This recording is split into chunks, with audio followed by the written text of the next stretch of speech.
Welcome to the Cross the Line podcast. My name is Carlos Smith, and I have a very special guest with me today.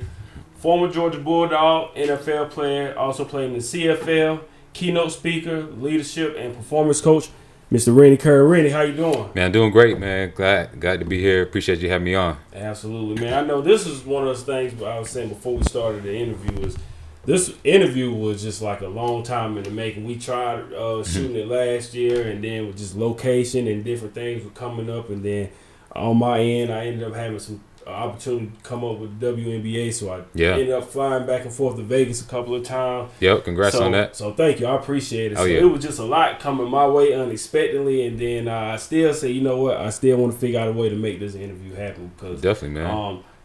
I love being around, covering professional sports and just being around professional athletes.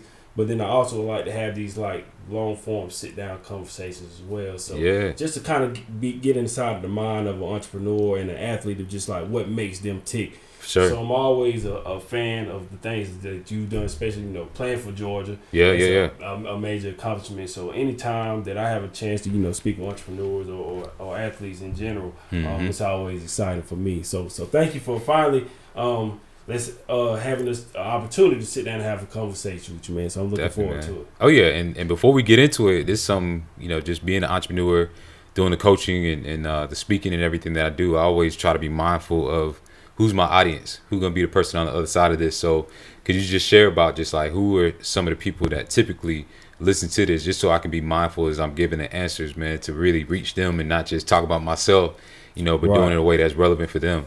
Absolutely, because it's always somebody that can just draw from your inspiration, whether they played sports or not. Yeah, it's always something that you're able to give back as an athlete or an entrepreneur. Just those type of stories that people can relate to and gravitate towards.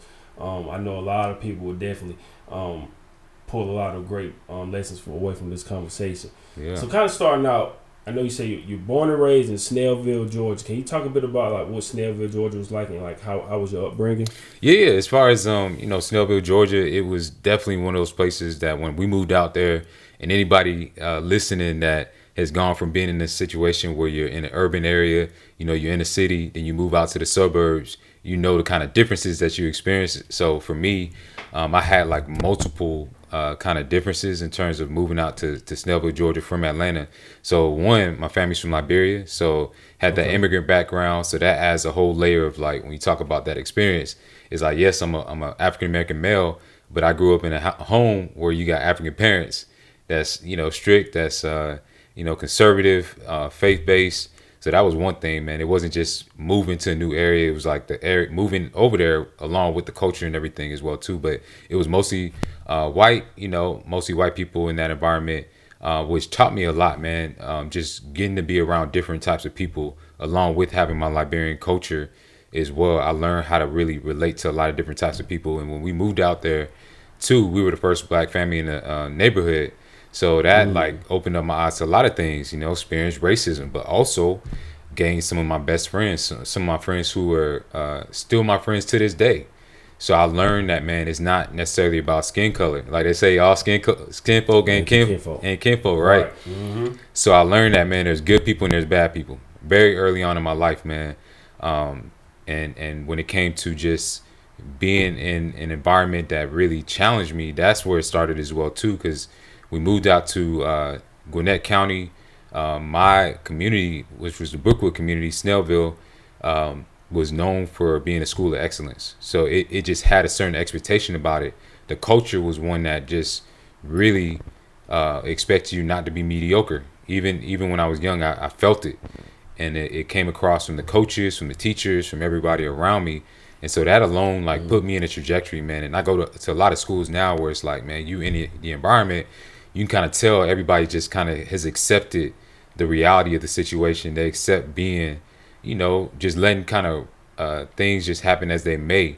And they're used to just going through the motions. They're used to losing. The teams are used to losing. And it wasn't like that in the environment I was in. It was challenging academically. It was challenging athletically. And that really, like I said, it just gave me a whole new outlook in terms of the expectations I had for myself, which was huge. So I'm super grateful to my parents for putting me in that environment, even though a lot of times I was the only one in the room, but it still made me kind of say to myself, along with like the influence from my parents, that man, you got to go out here and get it. Like if you don't go out here and you're hungry and try to focus on improvement, like you probably not gonna play. You're gonna be a non-factor. Mm-hmm. Yeah. Speaking about being a product of your environment and saying like the expectations where you were at were just so high. What would you say your expectations from your family were for you, and then like the expectation that you actually like have for yourself? Yeah. So I'll say, man, my expectations from my parents were even higher than the expectations of my environment. And I believe now growing up, man, that everything starts from home. I don't care if you're in a bad situation, if you're in a good community, if in the house, if the parents don't really establish that mindset and the values, then it don't matter what teachers you have, what coaches you have, what programming you have, what strategy that organization has. It all starts there, man. So I grew up in a home where parents waking me up early in the morning. I'm cleaning the bathroom. I'm going out in the yard, mowing the lawn. We going to church on Sundays. Just really, really put a high emphasis on values of respect, man, discipline, humility, faith, all those things, man, that still sustain me as a man to this day. So I'll say their expectations really created that foundation. And so that when I went out into my school, when I went out on my team, it was just kind of an extension of that.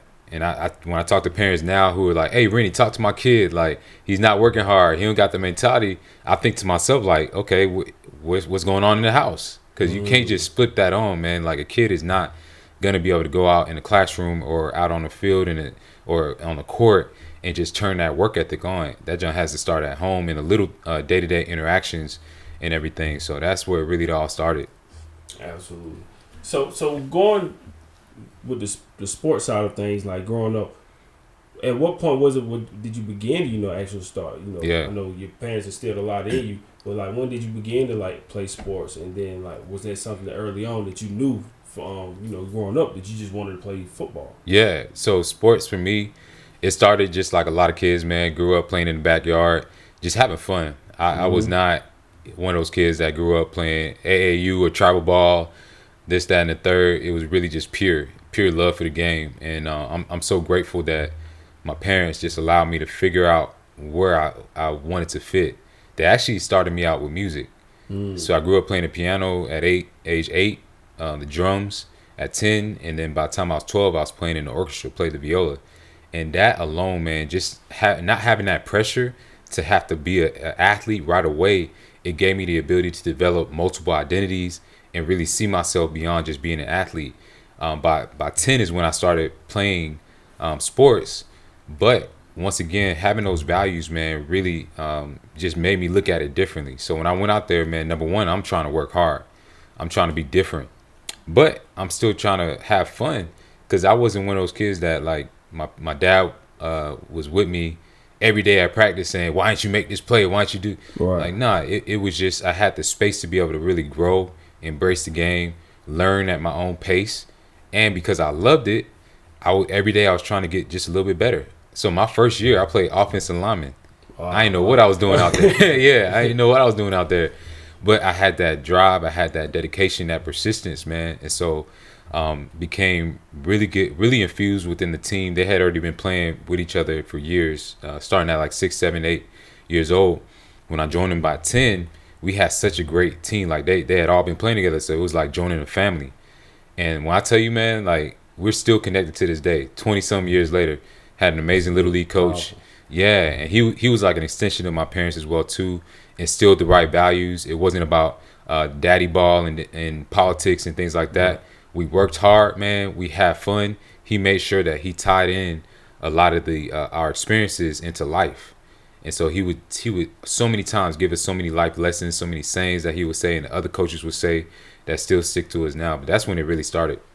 I know my mentor, he was telling us, he's very open about his journey as well, is that, he didn't have the greatest, background growing up as far as like family wise, and he didn't meet his father until he got older. Yeah. But he was great at football, and he didn't really understand how great he was until he actually, got to Clemson and started playing for Clemson. He was the number 1 tight end in the nation. Yeah. But it almost was like for him to a certain extent, football was almost like an escape for some of the things that he had going on at home because it wasn't the greatest conditions. Right.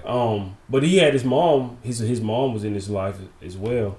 But it was like almost like sometimes, and I know that's the case for a lot of athletes where football can tend to be that escape. Did it ever feel like that for you at times where like football was just an escape, or it was just like another just something? Of course, you had your family with you. Did it ever feel like it was just an escape from reality? Yeah, 100%, man. I would say, and this is a hill I'm willing to die on, man. I would say majority of athletes, musicians, entertainers, insert whatever it is that you want. When we start from a young age, really infusing ourselves into that sport, music, whatever it is, it does become a mass. And the thing about it is, because of the societal rewards that you receive, it validates you, like wherever you are at that time. So if you're a child and you're dealing with trauma, or you have issues personally, or you have disorders, when you get on that field and now all of a sudden everybody's clapping, everybody's rewarding you, and now you're getting promoted, you're becoming a starter. Starting leads to scholarship. Scholarship leads to getting to the NFL or NBA. Now, all those years, what you've been able to do is basically mask all those things that are underneath, man. The disorders, the issues that you might have with relationships, with communication, whatever it is. And that's why you see so many of us. And this is true just in life in general. You have people who, they're really intelligent. You know, they make really good grades. So that puts them on a trajectory where they don't have to necessarily value certain things on the intangible side, on the personal side, on the interpersonal side. And until they get to that position of success and everything's going great, but then their family's in shambles. Yeah, that's true. Or their relationships fail. We see it happen all the time. And so I'm super passionate about that, man. Just making sure that, yes, when you're young, it's going to be a mass. It's going to be something you gravitate towards because it is an escape. It is something where you feel valued and you feel, validated by the outside, by the clapping, by the awards, by the achievements.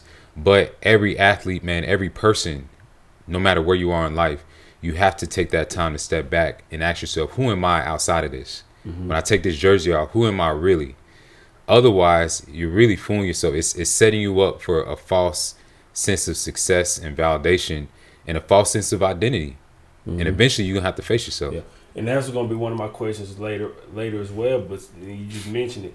Yeah. It's like a lot of times, a lot of athletes, it's hard for them to separate who they are from the actual sport that they play because they've been doing it for so long. Exactly. Like you said, they get that applause so much. Yeah. They get that consumed with that being their identity, and a lot of players, after hanging up whatever sport they're playing, hanging up their jersey, they would have a hard time figuring out who they are, what they really like outside of this sport. Why do you think so many athletes or just people in general don't even know like what it is that they really like, or why do they get their identity consumed into what they do instead of like realizing who they actually are and what they like? Yeah, it's easy. For me, it starts with the parents, it starts with the coaches, it starts with the culture.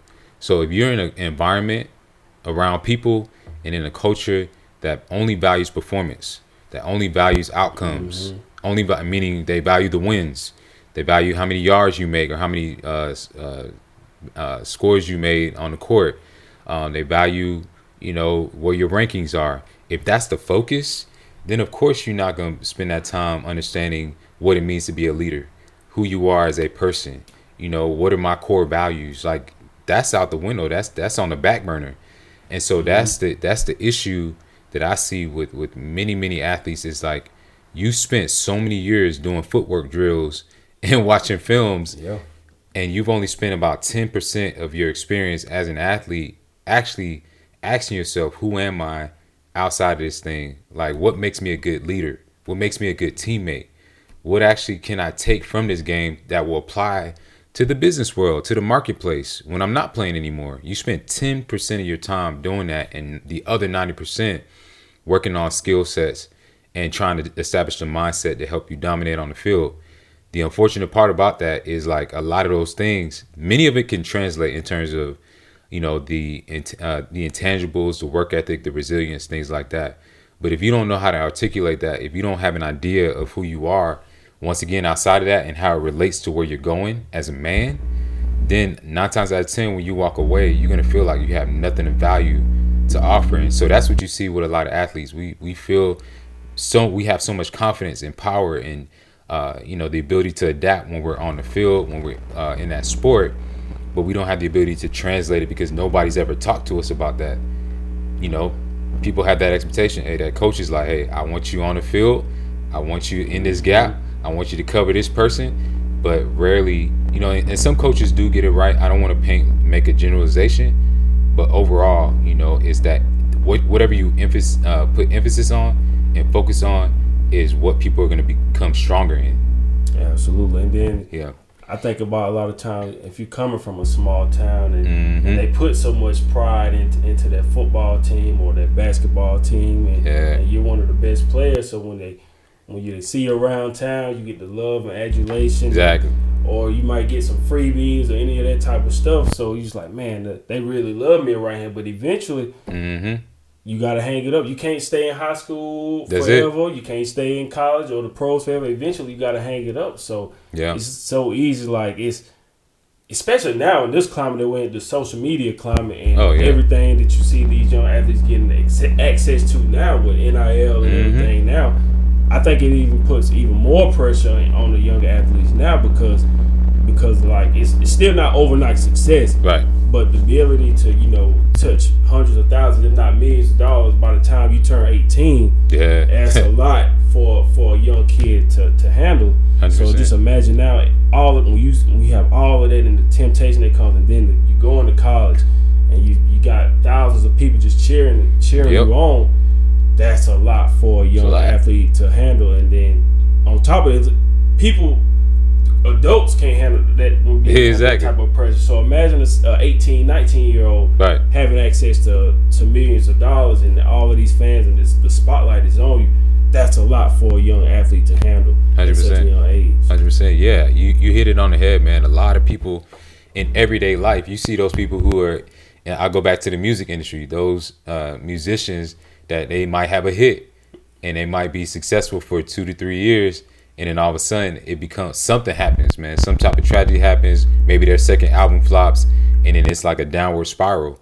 So if that can happen to them, whether it's a musician, politician, CEOs of companies, man, pastors of churches, that happens so many times where they're up here, something happens and they're not able to sustain it, or they transition, or they go through some type of change. And then it ends up causing them like problems.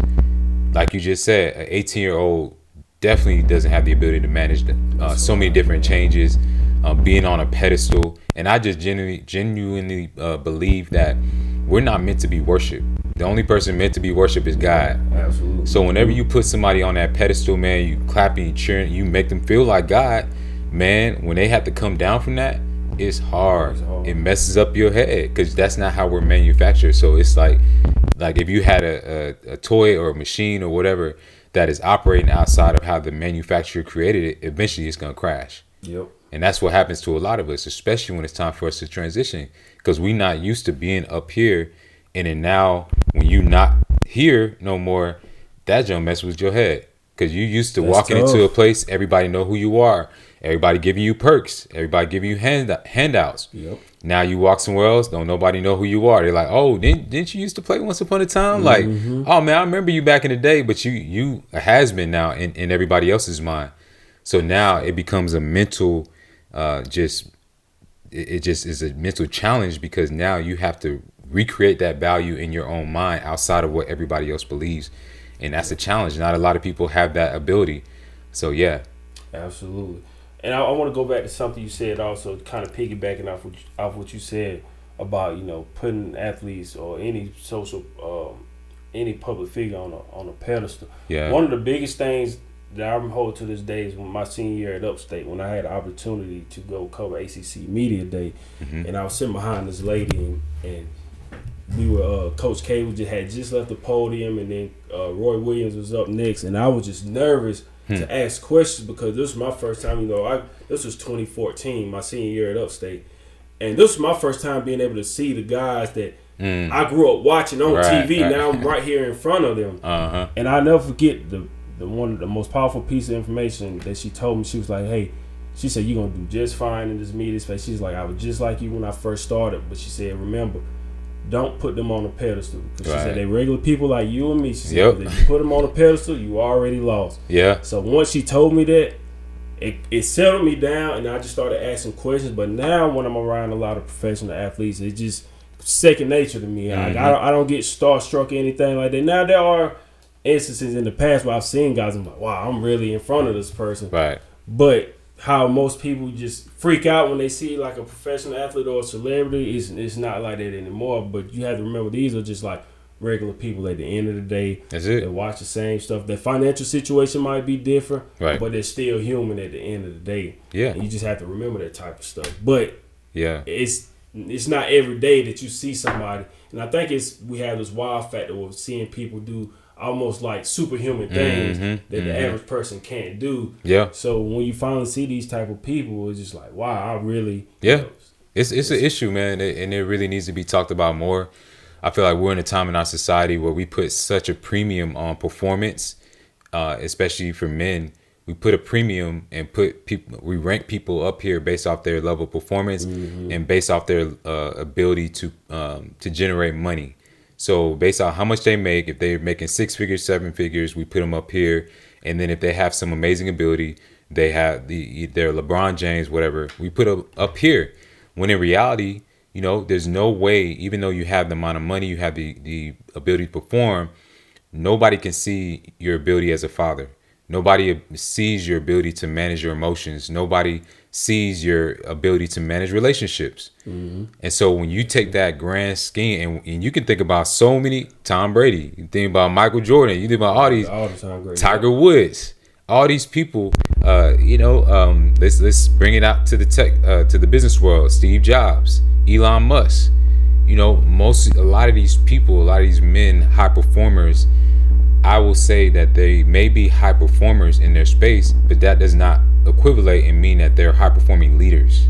Absolutely. When you look at the holistic picture of them, and I speak for myself as well, there's some area of weakness that they have that's overshadowed because of their ability to perform and produce. And that's a huge problem in our society when we're putting these people on a pedestal, because once again, if they're not operating down here, like, is that really success, right? Your ability to make these plays, do these numbers, is that all there is to it? Or are we going to start looking at, okay, what's your family life like? Have you been in a successful marriage once? Do your kids know you? Right. Like the real stuff, when you go home, that's real life. When the camera's cut off, when there's no applaud, like, and those are the things that I think we need to be looking at. And that's why I'm so proud of guys like LeBron James. I mean, I don't know his day-to-day life, but I can say, man, this dude, when you look at his family life, when you look at his wife, his kids, like, he's been able to maintain that structure, man. And it's amazing to see. Any guy that I see that has that high level of performance, but also is doing things in the community, is making an influence, making a difference, also has their family life together, also have their relationships and faith, and is bigger than just that sport, bigger than just being an entertainer. I applaud them.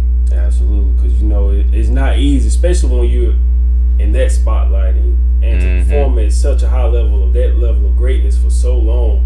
Exactly. It's definitely not easy, and of course, his journey is not going to be perfect either. But right, like you said, to be able to sustain and be the father, the husband, the businessman, the athlete that he is, it takes a lot of discipline, a lot of sacrifices. I'm sure that he's had to make just to get to where he is as well. But yeah, like, it's just trying to find that balance in the midst of all of that, because it's a lot of different things that's gonna come your way. Yeah, that's gonna be the toughest part. Oh yeah, like you said, with those great leaders and businessmen, they have a lot that they have on their plate that they have to give up, to make sacrifices, to do certain things. Yeah, and like you said, to those expectations that they have on themselves and what other people probably think of them.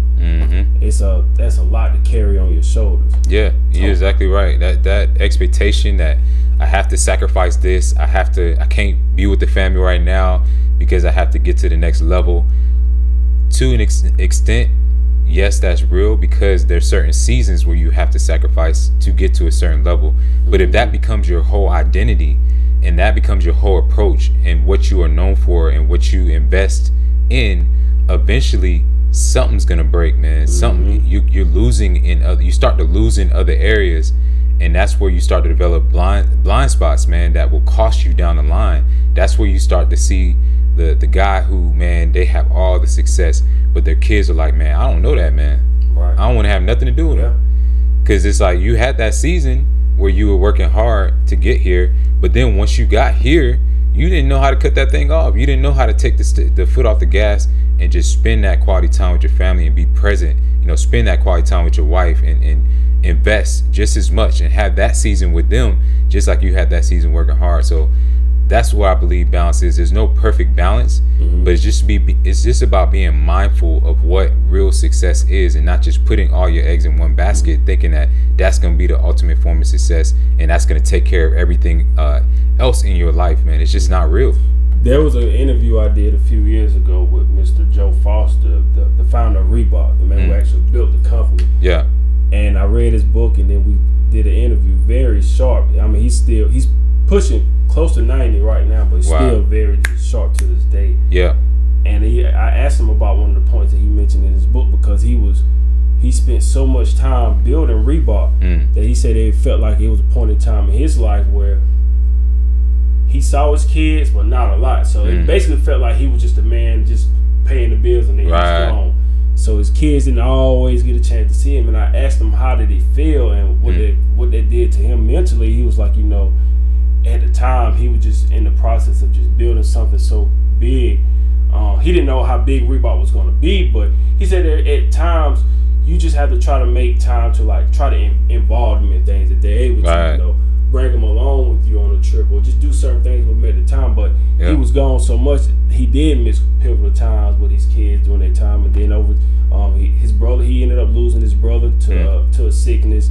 And then as he got older, like in the 90s, his daughter passed away from cancer. So over time, he kind of like started pulling back from Reebok, and eventually he sold it. But he said there are times, you know, you have to just figure out ways to try to include your family into what you're doing, even though you know it's things that you want to be at for them that you absolutely can't because of what you're doing and you're in the process of building. But you just have to try to include them the most you can. It's like it's gonna be hard to have that balance. But if you can, bring them along with you and just do what you can, you know, to let them know that you're there. Because there was times even though he might have been there physically, mentally, gone. He was gone on to something else. Especially building an iconic shoe brand like Reebok. It's not something that you see every day. So imagine the type of pressure and the stress that he was putting on himself and looking to build what he did. There was a lot that came on his plate. Yeah. And you're right, man. It really just is about intentionality. That's what it boils down to. Not becoming lost and consumed in whatever it is that you're trying to accomplish. Like taking that step back and asking yourself, man, ultimately, what is success to me? And I think that's where we get it wrong so many times as men and as high performers overall. We get so consumed that we even forget why we're even going so hard, what it is that we're trying to build ultimately, and why we're trying to build this thing. Why are we trying to get to $100 billion? And then when we get to $100 billion, then what else? What are you ultimately trying to accomplish? And if you don't have that conversation and truly identify what true success is, and not just getting to this certain level, but to me, true success also means like if a doctor told you only had a month to live and you knew that's all you had left, what would be those things that you would focus on? What would be at the main center of your mind? There's certain things that would come to mind that you would spend your time on, and it probably wouldn't involve trying to get to $100 billion or whatever. That's what I mean by what your true form of success is. And if you don't take the time to identify that, then you're just gonna be on that hamster wheel chasing I don't even know what, and you're not even gonna know, but things you're gonna be doing it. Things that don't even really matter in the grand scheme of things, like things, materialistic things, or anything. That's it. I'm gonna go back to your playing days. You playing football in high school, and then everything that your family instilled in you. Did it ever feel like, you know, that you had to have a plan B because you carried yourself well outside of football? Did it ever feel like football was all you had, or did your family instill you to kind of like have somewhat of a plan B outside of football? Man, honestly, when I think about, you know, just having that plan B, having a plan A, just that whole entire time. So because I didn't see myself as just an athlete, it was more so, and this is what I try to teach athletes now, it's not necessarily having a plan B. It's about thinking about how can I leverage plan A to get to plan B. Yeah, how can I leverage plan A and turn that into plan B, C, D, F? Like if you have a plan A that you're focusing on and that's all you're focusing on and you're not thinking about outside of that, or you're not thinking about what are the transferable skills that plan A is teaching me that I can also use in plan B, then you're missing out on major opportunities. Also too, what are the relationships that I'm building from plan A that can translate into plan B? So now you can focus on plan A and not have to worry about plan B, but you have the awareness to understand, man, that if plan A don't work out, okay, I can take this and I can spin it and I can turn this into so many other things. And the wisest people in society that we see who are really killing it on a sustainable and just a long-term way, they do this exact thing. So think about LeBron, think about Jay-Z. Jay-Z is a perfect example. 50 Cent is another one.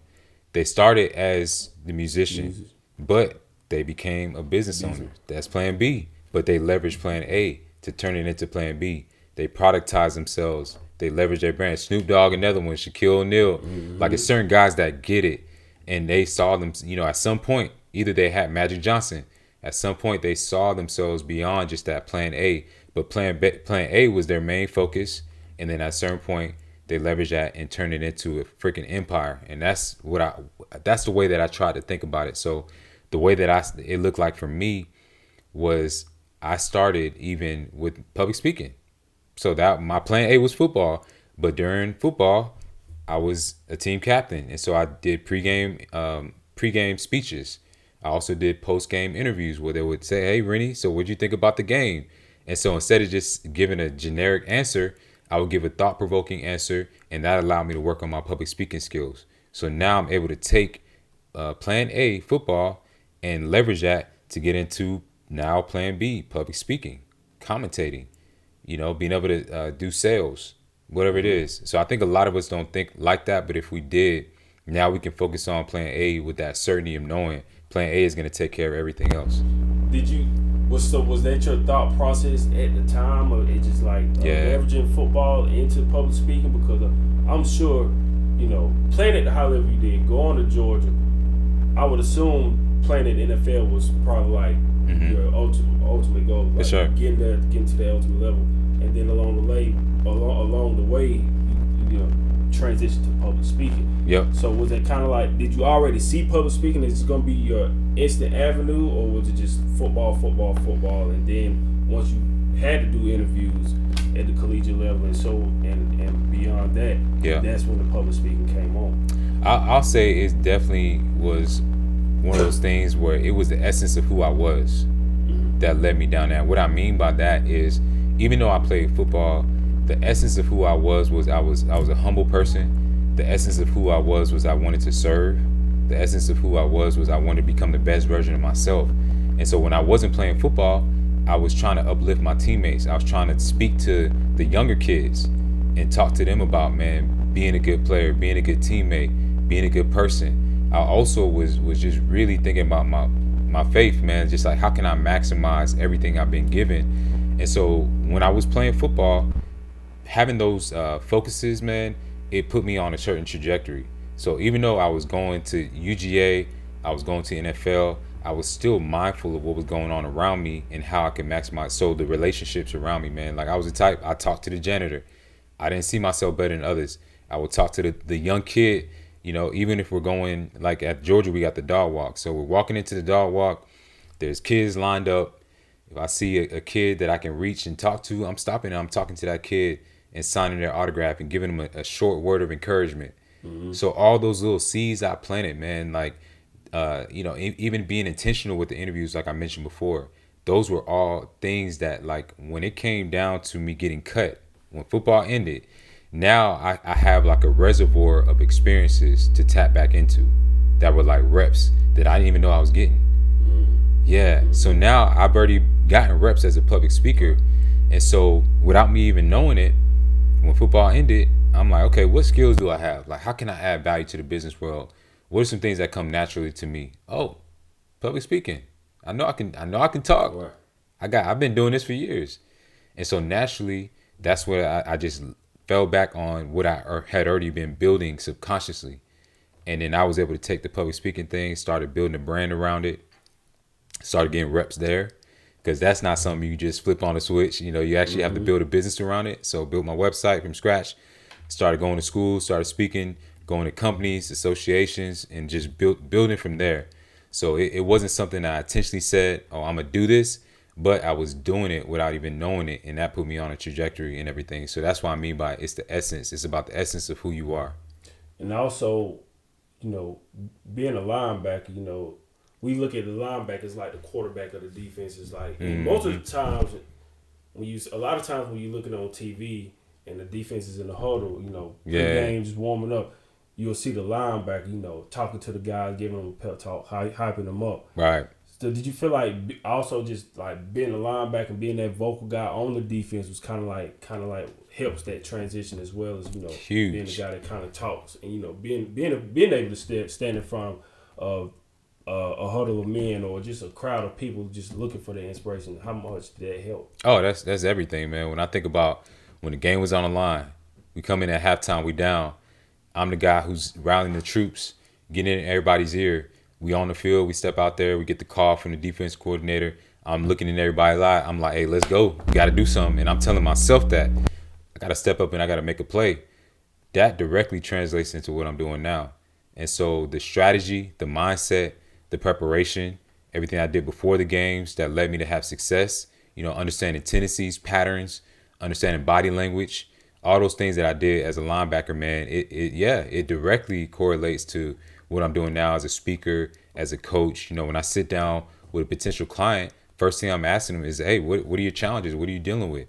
You know, and from there, just from their answers, because over time, everybody, we're human beings. We all have patterns. We all have tendencies.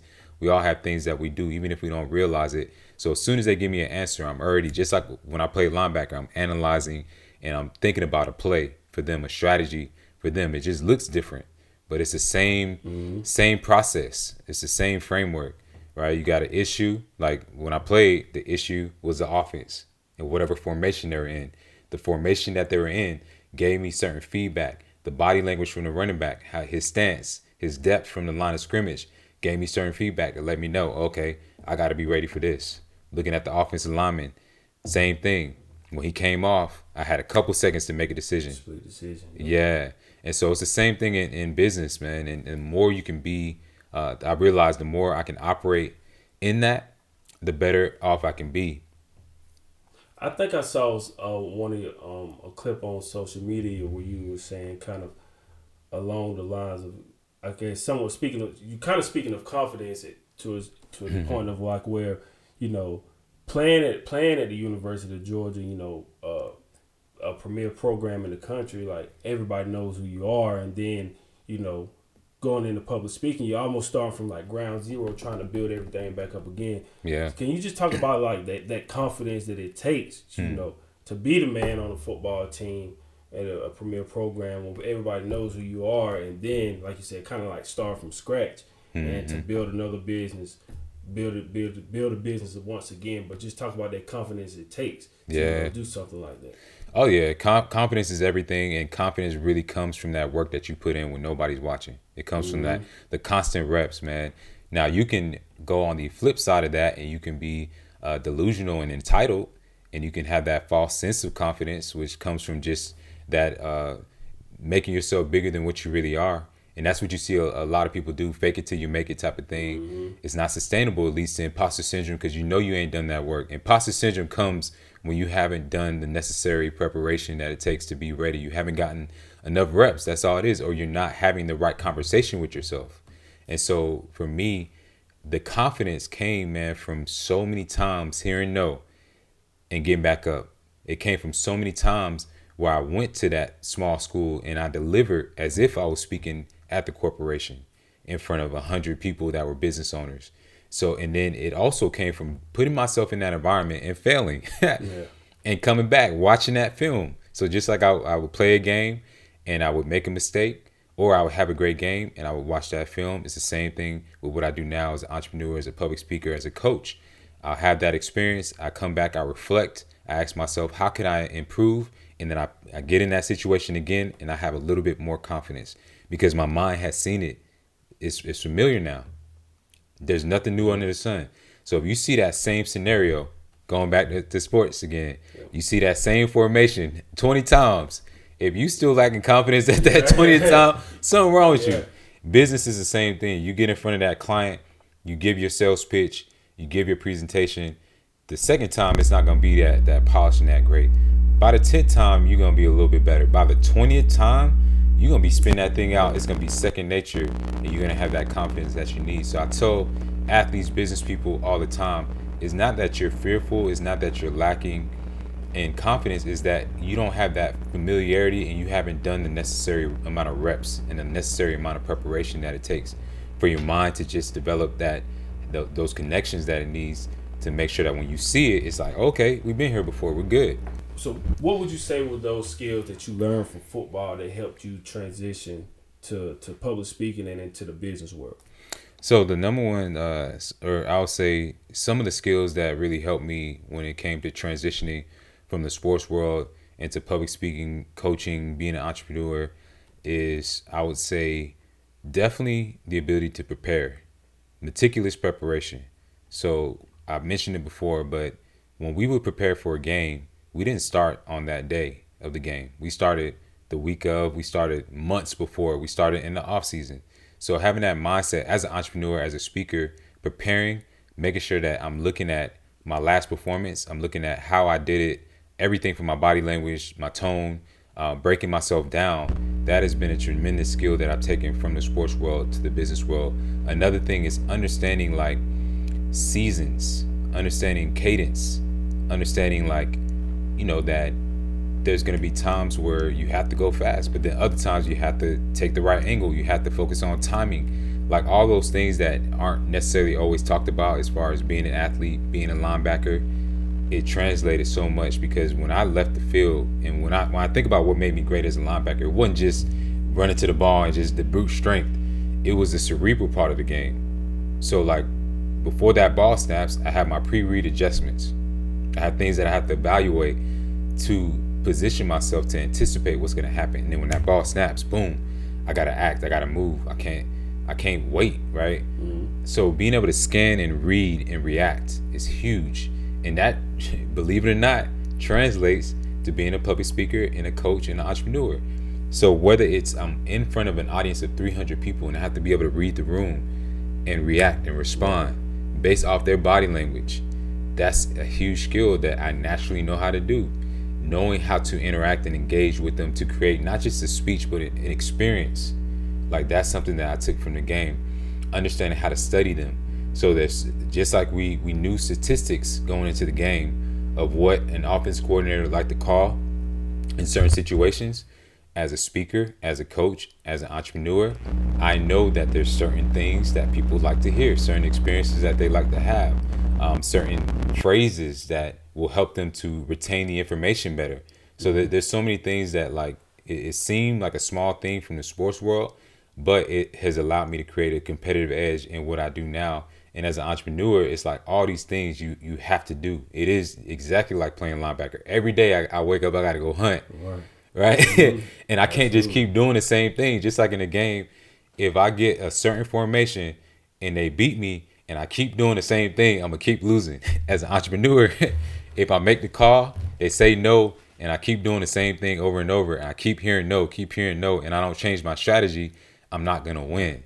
So it's so many things that translate, man, that I've taken from, that mindset, the awareness, the ability to react and respond, the adaptability, the fact that I had a team, the fact that I understood statistics, predictability, anticipation.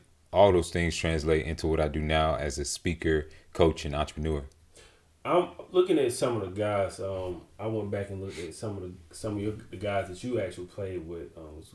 You had Matt Stafford, Dogs, No Sean Marino, AJ Green was another South Carolina guy back home for us. Yeah. Geno Atkins, Prince Miller, Burns product, Rashad Jones.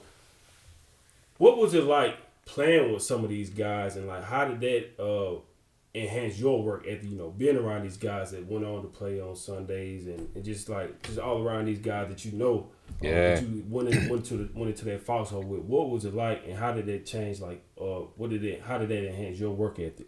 Man, being around these guys was something that challenged me every single day to get better. And you got to be careful as a person, whatever you're trying to accomplish. You got to be mindful of the people you have around you. Are they all trying to be great? Are they all trying to be excellent? Or are they just trying to be mediocre?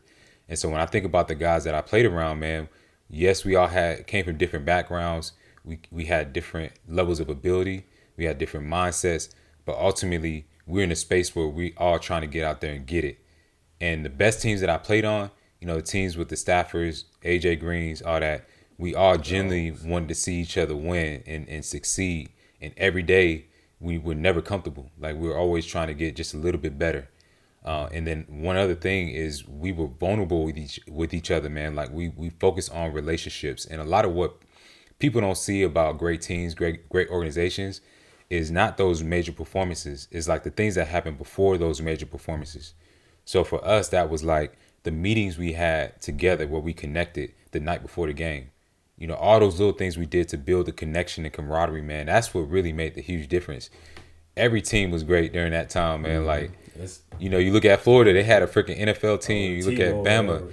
Yeah. And it's such a powerful, lesson for life, and something that I speak to when I talk to different organizations, is that you can have the most talent in the world, but if you don't have that connection, if you don't communicate, right, there's a communication drop off, you're going to fail in some area. You're going to be exposed. You're not going to be as strong as you can be. There's so many organizations, so many teams that got all the talent in the world, but then they underperform. And then you got teams that really don't have that much talent. We can think about sports team. Well, now they don't necessarily fit the mold. You look at the Patriots, right? Tom Brady wasn't no first rounder, right? Greatest quarterback. Yeah, greatest quarterback. So you got teams like that don't have necessarily on paper organizations like that, but because of the connection, the camaraderie, the communication, the culture, they outperform those teams and organizations that have all the talents, all the abilities, all the funding and resources and whatnot. So that's something that I've learned just from those playing days, man, of being around the guys that I played with. The talent was there, the coaching was there, the resources were there, but there was those things that really separated us.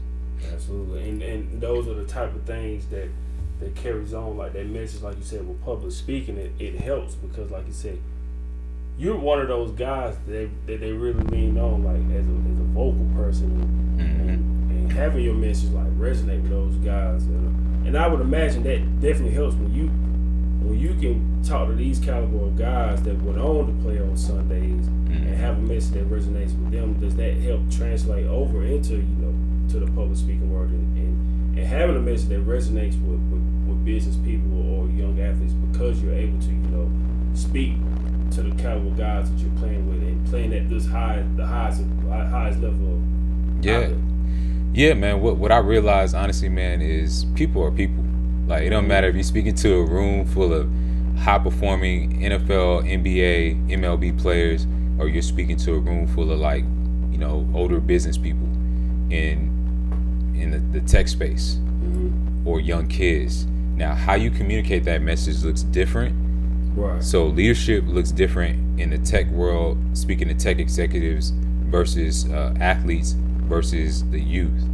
But ultimately, the principles are going to have a lot of similarities, and there's going to be transferable themes that can relate to any of them. It's just the complexity of how you communicate that is going to be different, and then what you focus on is going to be a little bit different. And that's what I realized. Once that clicked for me, that you have what's called people problems, no matter who you're dealing with, then that made things so much easier, because I go into every room understanding that, man, no matter how successful somebody is, they have blind spots somewhere. They got issues somewhere, challenges somewhere.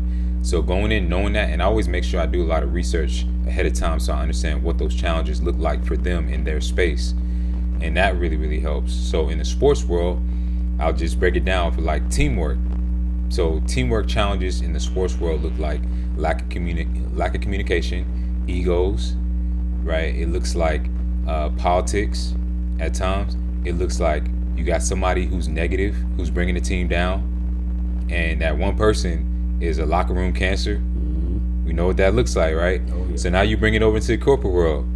Teamwork issues look like politics, lack of communication, or they call it operating in silos. It looks like you got somebody that's negative on the team that's bringing everybody down. It looks like you somebody who's not engaged. So that's that person on the sports team who they're at practice, but they're not really going that hard. They're just kind of going hard, but they got a starting spot, so nobody really challenges them. Same thing happens in the corporate world. So once I understand that, man, these are just people issues. It doesn't matter.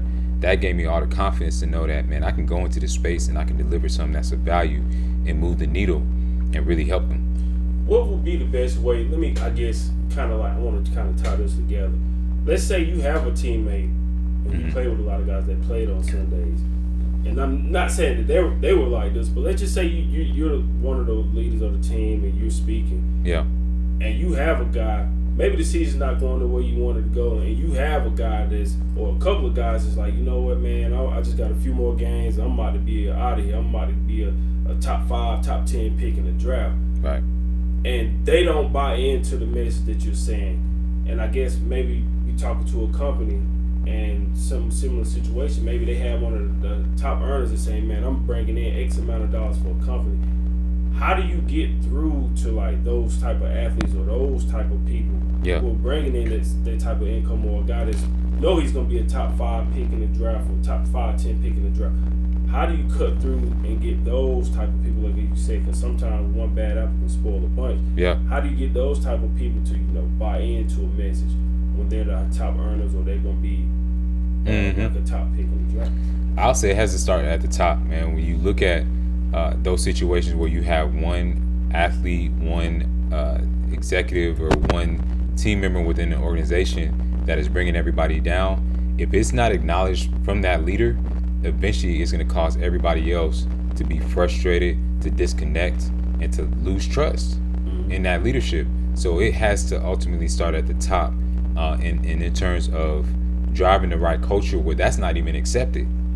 If the leader establishes the fact that, man, hey, we're not going to tolerate gossiping, we're not going to tolerate going halfway, and they not just talk about it, but they hold folks accountable on a daily basis. I've seen it done very, very well. Hold everybody accountable to that standard. Eventually it becomes part of the DNA of that group, of that team, of the organization. But if one, the leader doesn't acknowledge it and doesn't point it out, or two, if the leader isn't consistent in communicating that standard, then eventually, man, there's nothing that one person like myself can do. I can go in and call it out, and I can go in and try to perform at that high level regardless of what that other person is trying to do. But ultimately, it really has to start at the top with the leadership, and then from there it trickles down to all the guys around us. So for us, we believed in having that player-to-player leadership. So it can't, it starts at the top, but now, when it starts at the top, it gives that person, you basically are handing the baton onto those who do believe to push it forward. And now, if you got 5, 6 guys, 7 guys who believe in that, man, now it becomes harder for that one person. Right. Yeah, to be that bad apple, because you got everybody else around saying, hey, now, including the leader who's calling that out. Eventually, they're going to have to phase themselves out. They're going to have to either change or they're going to have to phase themselves out. But the problem is when that person is a high performer, they're doing really, really well. And then now that leader is like, oh, they do really, so they start making exceptions. Right. And now that person really has power, really has leverage, and starts to impact this person over here. And it's like an infection and a cancer that just overtakes that team. Yeah, it starts spreading. Yep. Do you think that, being the vocal leader that you were and being in the era that you played in, because we had social media, but it wasn't like it is today. And now, right, the younger these guys now coming into college, like we mentioned earlier, these guys are coming in 18, 19 years old. Yeah. Some of them are millionaires or high 6 figures. Do you think that helped you being a motivational speaker in the era that you played in, because there was social media wasn't like it is today, and because of like the NIL situation that's going on in college sports? Do you think that helped you with your motivational speaking just because you kind of somewhat missed the era of sports and social media we're in right now? Man, that's a great question. Like I really don't know how that would have impacted me at all, because that was a big part of my formation in terms of my values. Like during that time, I was making $3,000 stretch for a whole semester off Pell Grant. The struggle struggle is real. So that struggle gives you a certain set of like perspectives, and you value things. You value people more when you're going through a struggle, man, because you don't have the money to rescue you from a lot of these lessons that you would normally typically learn. And so, yeah, I would say not having a big social media following, not having a lot of money did put me on the trajectory to value leadership, to value my faith, to value relationships, to value respecting people, and different things like that. Because I had a good solid foundation, I don't know how much it would have impacted me, but I definitely know if I'm going in and I got $1 million at 18, 19 years old, that's life changing. There's certain, on a college campus. On a college campus, I mean that's crazy. That's you're at that's FU money. Like, yes, that's coach tell me something. I'm like, hey, bro, what are you talking about? I look at my bank account. I got $1 million in my bank account that's a lot of money for at 18 years old. That's crazy. That's crazy. I can buy my mama a house. I ain't even gotta wait till I get to the league. I can do that right now. Right. I can go to the mall. Like, you know, your priorities ain't. Yeah. You don't even know what priorities are. But you can go. Yeah, you just living. You can go to the mall and buy. You can buy 20 of whatever you want. Like that's a lot. Different era, man. Yeah, that's a lot. I remember my mentor was telling me he was after Clemson. He played a little bit of professional ball, and he played a little bit in the NFL, and then I think he played in the Euro League as well. Mm-hmm. But I never forget. He told me, he's like, I'm so glad that God didn't really make me very wealthy back then, because he said, man, had I got that money back then, he said he probably would end up committing suicide or something. Because he would have had so many people coming after him, family and friends. He wouldn't have even been able to know what to do with that type of money. And I'm not of the same mindset. I was like, man, had God blessed me with millions of dollars when I was 18, 19 years old in college, and I went to USC Upstate, a smaller branch of South Carolina, College. But had I had that type of access to that type of money back then with social media the way it is, it's no telling what I would have done. I probably would have self-destructed, because I wouldn't have been ready to handle that type of money at such an early age. So now these guys are coming into this now, and it's really like it's almost like today college sports, to me, when I look at it, it's almost like free agency. It's like going to the highest bidder now. Yeah. And whoever's offering the most money. Yeah. I will say this though, like the key now more than ever is going to be culture and environment, because one of the things that you realize, and I had this realization when I played and I did get the money, when you come off that high, because there's only so much money you can have that gives you a certain level of satisfaction. There's a lot of research around that, how like after $70,000, like the money really don't give you more happiness. After you done experience that car, you done travel, blah blah blah, you really come back down to earth and you realize, man, this is cool, but I'm still the same person. Right. And so after that, it becomes about what environment are you in, what culture are you in, and what are they feeding you, what are they enforcing in terms of like who you're becoming. And that's where like you have organizations like FCA, Fellowship of Christian Athletes. You have like leadership groups within different teams that can sort of like influence that young kid in a way to say, hey, I know you got the money, but you still got to go here and you got to visit these schools and speak to these kids. I don't care how much money, we still gonna go to this hospital, and you're gonna be in this environment. You're gonna lighten up these people's day. And so that's what I mean by culture. And I think the organizations that get that right is not going to be that much of an issue in terms of NIL and the money and things like that, because these are still kids who are very, and they still need guidance. Yeah, they need guidance. And so once you remove that money aspect and you've been exposed to it, now it's not nothing new. You've bought the things. Now you come back to yourself and you're in that environment.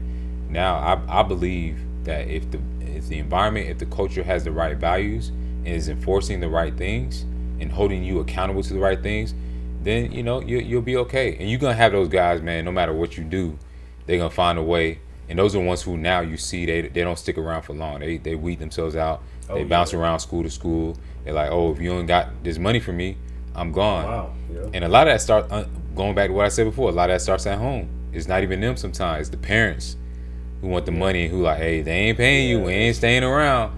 Yeah. But you 18 years old. Your mom say, "Hey, you staying? I don't care how much they offering you." Your mom say, "You staying? You gonna You gonna stay? stay, yeah. Yeah, you ain't going nowhere." But So a lot of times you catch the parents, not right. to cut you off, but a lot of times they're living through the kids. That's it. That's it. They weren't fortunate enough to play at that level Right. or to ever make that type of money. So now Yep.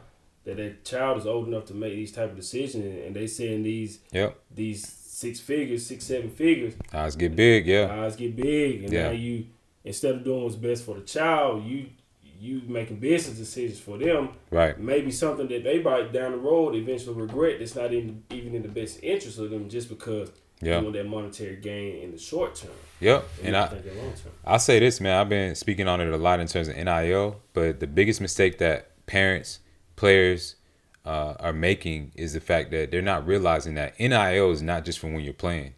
Like, NIL is for life. When you think about your name, your image, and your likeness, that's something that's going to follow you, regardless, especially if you are playing in a school and then you come back and you live in that state.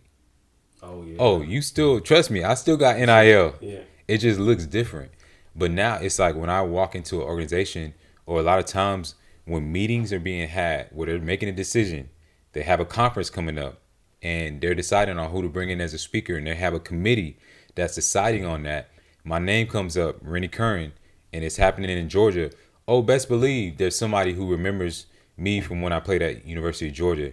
So that's my name, image, and likeness helping me in that moment or hurting me in that moment based off of what I did when I was at University of Georgia. So how I treated people, how I performed on the field, the things that I said on the media. You'd be surprised, man. It's some people who do not forget that stuff 20 years later. Mm-hmm. And so when these kids are just bouncing around school to school, when they're treating people, when they're treating people any kind of way, that you're not realizing you're branding yourself in a certain way. Just like when you think about a car survey, when you think about certain pieces of clothing, it says luxury or it says cheap. Mm-hmm. You done marketed yourself as disloyal, as money hungry. Do you want that to follow you the rest of your life? Right. And I don't think the kids think they're not thinking about that. They just like, who's gonna offer me the most money? Right. And it's just like I said, it's like a business now. Yeah. Like college football has definitely turned. Which I'm not mad at the guys for being able to make money, because everybody is not coming from fortunate backgrounds. So if you have opportunity to provide for your family, then that's great. But it's just the point of, like you said, like just going from team to team to different teams, going to a highest bidder. But I don't even know at this point what can you do in this situation. It's just it's they really have to be educated about that, and I'm hoping that this interview will be seen. But if you're somebody that's bouncing around from school to school to school, I just want you to think about 10 years from now, when you in the business world, you're not playing anymore. Now you're sitting across from a CEO, and this CEO is asking you about your journey of what got you to where you are. And he also is asking you from the standpoint of, he knows your background. He knows all them schools you bounce around. What do you think is going to be going on in your mind? And I know most of them watching this not going to think of themselves ever being in that scenario. But when you're trying to get a job, the first thing they're going to look at is your background, your history. And if you're somebody that's been bouncing around, man. And what if you left his alma mater and went to another school? He's going to remember that. Like, what? I'm a CEO, but I remember when you were playing at my school, but then you left us. Right. And you went. Yeah. You left us and went somewhere else. Exactly. Oh, that type of stuff definitely matters. So you now you've lost credibility based off of how you moved years ago. Mm-hmm. And I tell you, even for the guys who will have a chance to play in the NFL, it's the same thing. If these teams know, like, you're not a loyal person, you're somebody who's money hungry or whatever, they might have the chance to draft you. But when they see your history, how you move, and they talk to the coaches that were at the first school you was at, they talk to the trainers who were at the first school you was at, who you did dirty, who you didn't listen to, those things have ripple effects. And so that's why I'm hoping that anybody watching this, they'll just grasp from this. Don't just move carelessly. Don't just move in a disrespectful way where you're burning bridges. Understand that one day you're going to have to answer for that. And it's either going to help you or it's going to hurt you. Absolutely. I got a few more questions. When you played from high school, the accolades you received in high school, to playing at the University of Georgia and then going on to play professional football as well, Was it everything that you thought that it would be? You know, playing at one of the premier colleges, universities in the country, and then playing professional football. Was it everything that you thought it would be? Nah, it's not. It's not everything you think it will be. And this is something I talk about a lot when people say, "Hey, I'm trying to grind. I'm trying to get here. I'm trying to get there, wherever that means. Trying to get to that level." It's rarely gonna be what you think it is.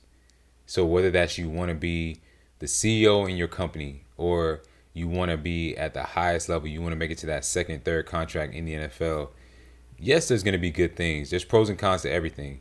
So the money, for example, will be one thing, but there's always the other side of it that you don't have any clue about, that smacks you in the face, that's going to really test you and make you ask yourself if this is really what you want to do, if this is really the life that you want to sign up for. And that's what gets a lot of people is those other things that just come with it that you're not expecting. So when I got to the University of Georgia, one of the things that I was not expecting was how long the days were. Like, we had no life. So you start out, man, 7 in the morning, sometimes 6, sometimes 4 in the morning, and you go until about 9, 10 o'clock at night.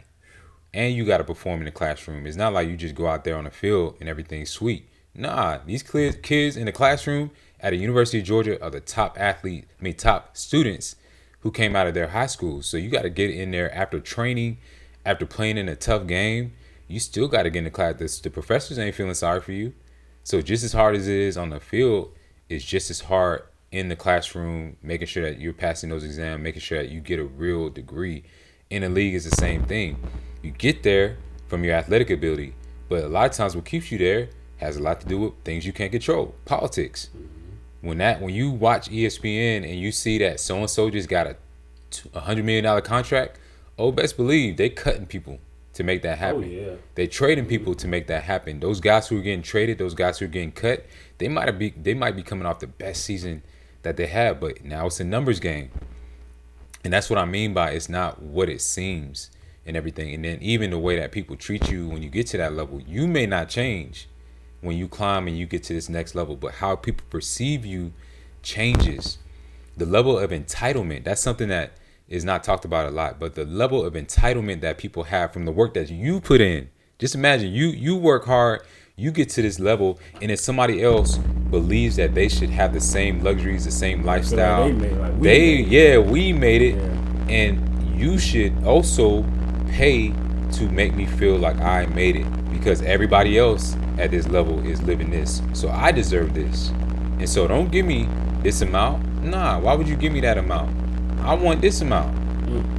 It's crazy. And so those are the things that come with it, where it's like, man, this ain't what I thought, bro. This is not what I signed up for. Did it make you lose somewhat love for the game because of everything else? Not even just playing on the field, but everything that's surrounding, just seeing how people around you change. Yeah. Is that what does it make you kind of like lose love for the game? It makes you lose love, man. I'm not gonna lie. It definitely can make you, depending now on the culture, in the environment, because not every single team and organization is the same. But those organizations, and this happens to a lot of people, they love what they do, but they get with the wrong organization that has the wrong values and just treat people any kind of way. And then you become a shell of yourself.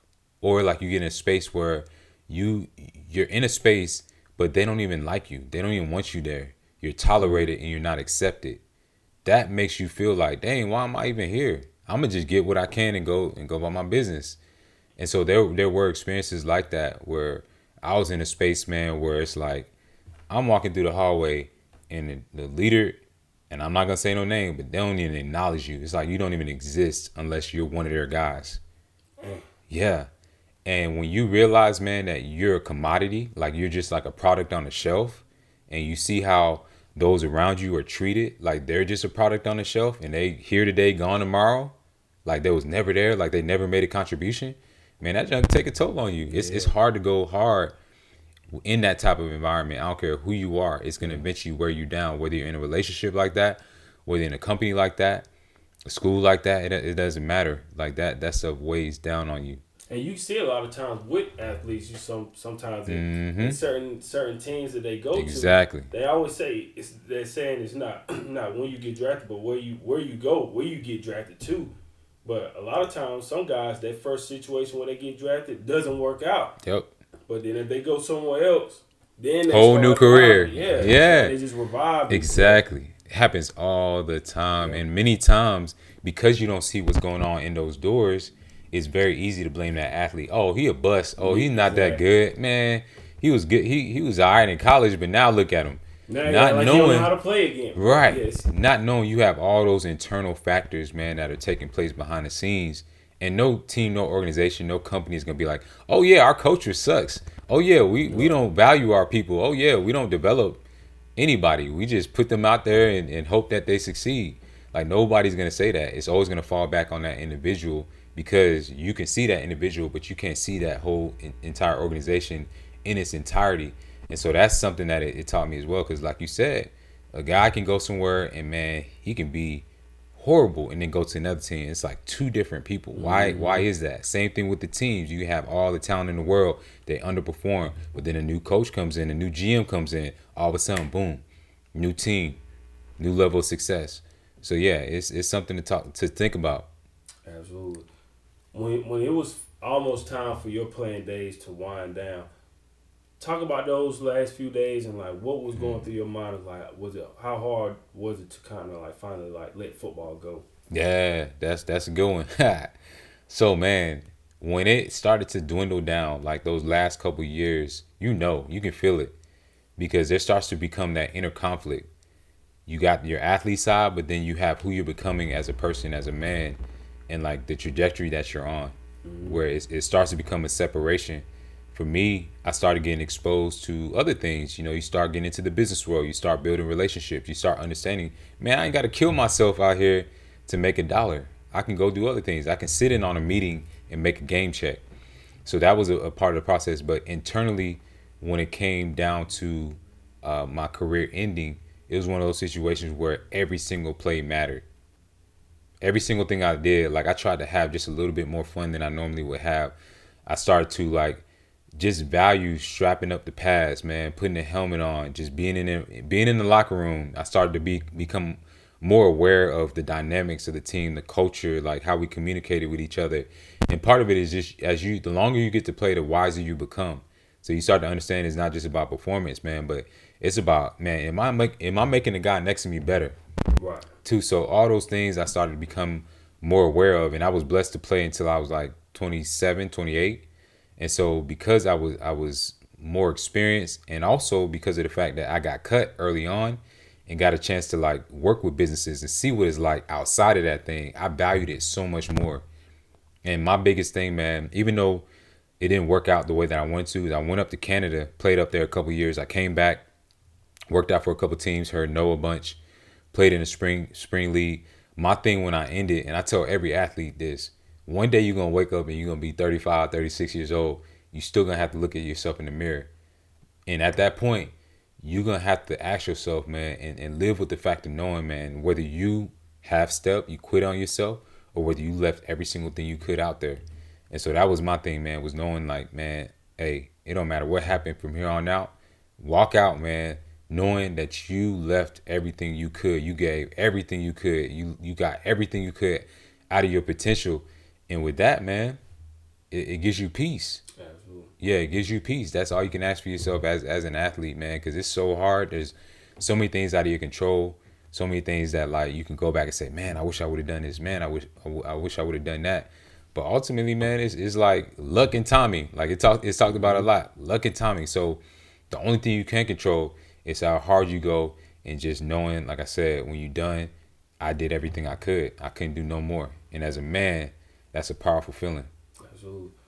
What would you say you've learned, one of the biggest lessons you've learned about yourself since walking away from the game and walking into the business world? What would you say is something that the biggest thing you've learned about yourself? Yeah, man, going through those experiences, the ups and downs, I think the biggest thing you learn about yourself is the fact that you can accomplish anything, man. You can overcome anything. You may not accomplish it, but you can overcome any situation. So whether good or bad. And so when I went through getting drafted, even though I was labeled undersized, powerful. Taught me I can get to this level if I have that level of dedication, faith, the right team around me, the level of persistence. But also on the flip side of that, when I got cut and I'm at home for 8 months and I don't know what to do and I'm losing my mind and I overcome that, that also tells me, man, that you can bounce back, bro. It's about not just what you're striving for, but it's about like who are you becoming in those moments? What are you telling yourself in those moments? What do you focus on in those moments, man? Where it's like I call your defining moments, where you're either really, really high or you're really, really low. And so that's the biggest thing that I learned about myself walking away from the game. And even now, there's moments that happen, man, where life, man. It will tear you down. Oh, absolutely. It will destroy you, man. So you're gonna continue to have those defining moments. And so it just continues to teach me what I'm capable of, and then also too that God never fails, man. Like my faith is always at the forefront, and it becomes illuminated even more in those different ups and downs of life, man. That God gonna be God regardless of your situation. Yeah, He always gonna show up. So that's one thing I learned about myself too, is I can't just depend on me. It's not by my strength, you know. Is I can't just depend on myself and my knowledge. I gotta also seek something higher, and so that's the thing, man. Is when you lean on your own understanding, when you lean on your own abilities, there's only so far that you're gonna get. But when you tap into a higher source, yeah, you're always gonna find a way to overcome. Absolutely. Playing in front of thousands of people, Yeah, and speaking to these major corporations, do you still have fear and insecurities to this day? nah.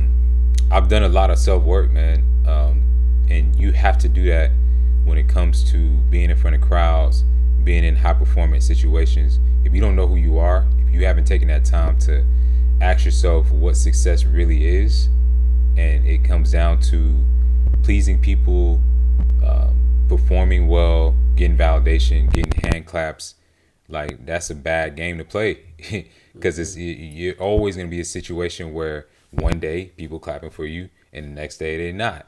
One day people like you, the next day they don't. And so I got to the point where I asked myself, one, who am I? Two, what is success for me?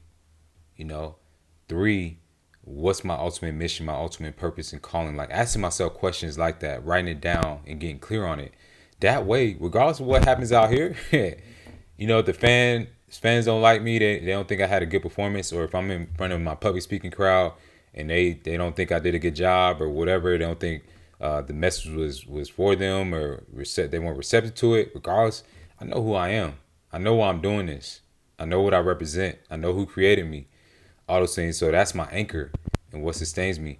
And same thing on the good side, on the bad side. On the good side, they're cheering me on. I got a standing ovation, all that. I don't become lost in that, because still I know who I am. I know what anchors me. And that's what ultimately has given me that ability to go in front of crowds and be cool regardless of the outcomes, because I'm anchored to something bigger. Absolutely. I got a few more questions. We're gonna wrap it up. Yeah. I know you gotta go. I appreciate your time. Yeah, man. I have one of my old coworkers. She is a diehard Georgia Bulldog fan. Yeah. Diehard. Like she loves everything about Georgia. Even on the days we had Jersey Day at work, she wore Georgia Bulldog jersey. So shout out to Amy. I know she gonna watch this. Do you have a favorite moment at Georgia? Was it a favorite game or favorite upset victory or anything? Like, what's one of your favorite moments just playing at Georgia? Yeah, playing at Georgia, no doubt. The 2007 UJ Auburn blackout game, by far like the best experience I've ever had, man. Like it was my 19th birthday, so that was one. It was the first game where we broke out the black jerseys, and the way that Coach Rick did it was so dope. Like we had the ritual where we do the warm up before the game, we do the dog walk, all that. Then we go into the locker rooms, and before we go out for kickoff, we go into a certain section of the locker room and turn out all the lights, and we all lock arms. And while the lights are out, one of the senior leaders gets into the middle, and then he yells out the Bible verse, Philippians 4:13. I can do all things through Christ who strengthens me. And so he's yelling at the top of his lungs, and we're all repeating after him. And so just imagine it's pitch black. We all lock arms.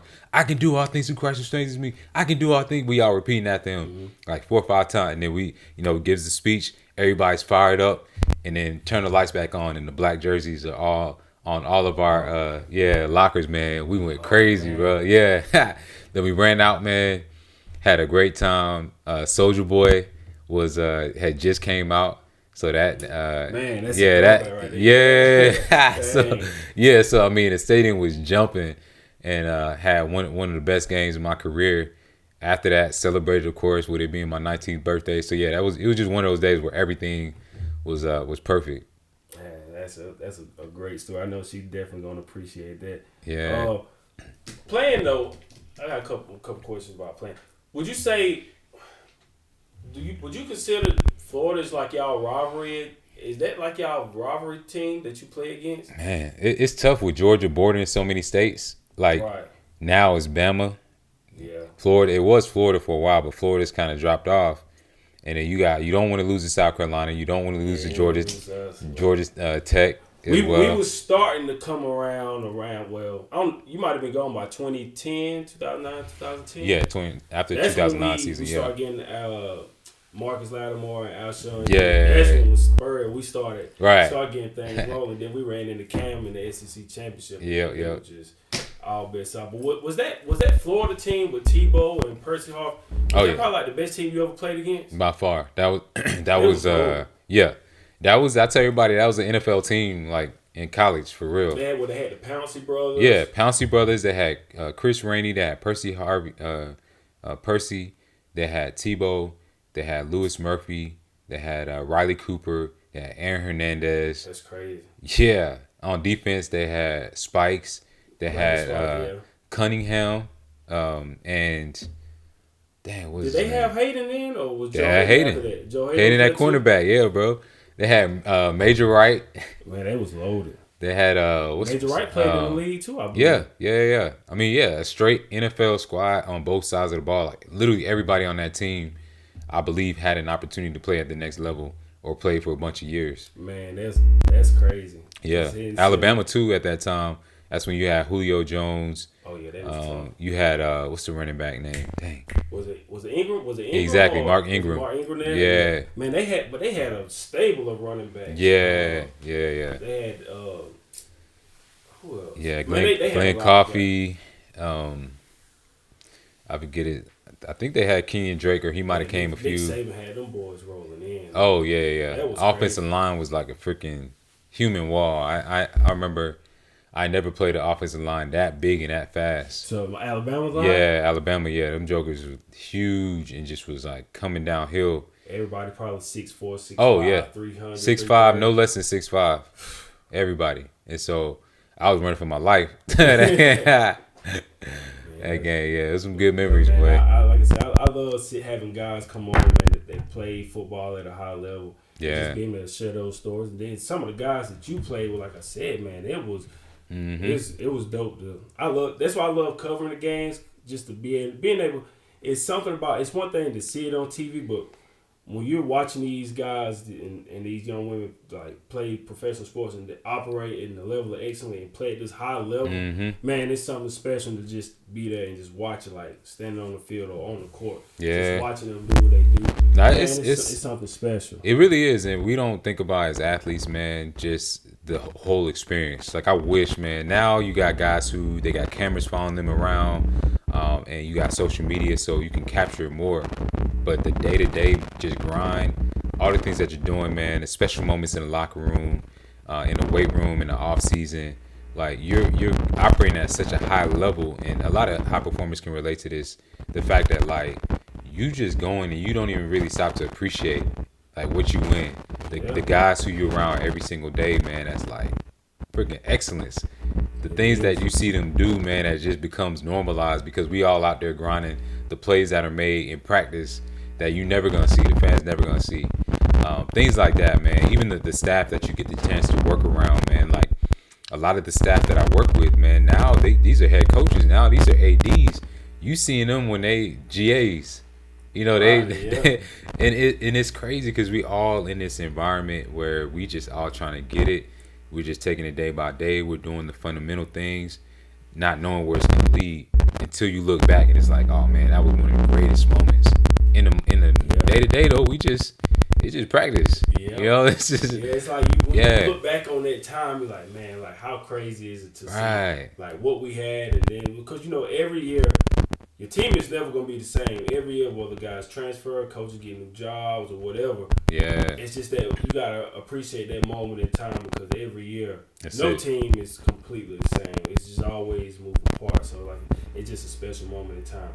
So, my last final question that I like to ask, before we get out of here is, what advice would you have for people, somebody who wants to go after their dreams, maybe not play, it may not be football, maybe they want to be a professional speaker, but whatever it is that they're passionate about, they want to go after their life's purpose, like what advice would you have for them?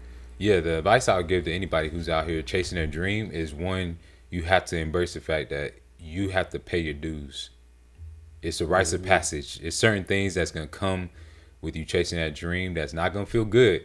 And if you're not willing to embrace that, on either side, when you're starting and when you get to that level that you want to be at, it's not going to be sustainable. So that's one thing. Embrace the fact that you have to pay the dues every single day and you can't get comfortable. And then the next thing I would say, if you're trying to chase that dream, ask yourself, what's at the root of that? Like, why do you want to chase this dream? What's behind that? Is it ego? Is it trying to prove somebody wrong? Is it just to get to the money? Like, what is it really that's driving you to want this dream and to get to this certain level? Because if you're not clear on that, eventually you're going to hit that wall that's going to really, it's going to really test you. And so if you're not operating from something pure, something that like is really about something bigger than yourself, 9 times out of 10, like that dream is just going to be a dream. That's all it's going to be. So those two things, paying your dues looks like, if you're trying to build that business, making those calls and just knowing you're going to have to hear a certain amount of no's. Knowing that you're going to have to change your website a certain amount of times. You're going to have to go to a certain amount of events. You're going to have to do a certain amount of social media posts. Like, that's just paying your dues. You got to embrace that, and you got to see it as that process of almost being like a farmer, like where you're planting the seeds and you're trusting to know that the harvest will come.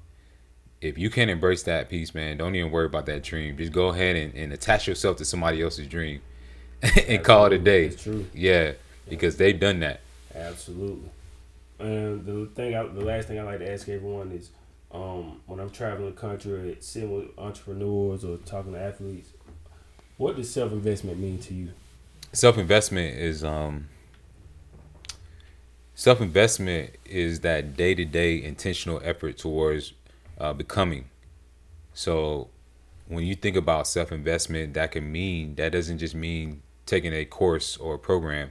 Self-investment is also how you speak to yourself. Self-investment is also what you're consuming on a daily basis, whether that's mentally consuming through social media, through content, or what you're consuming in terms of the books that you're reading, the food that you're eating. All those things are little investments that you make. And I think when you don't see it as a holistic approach, you end up making investments just like if you were investing in the stock market, you only invest in certain stocks and you put everything in one basket. But for me, self-investment means that holistic approach where you're investing in yourself spiritually, physically, emotionally, mentally, and all those things. And you have to these days because life is too hard.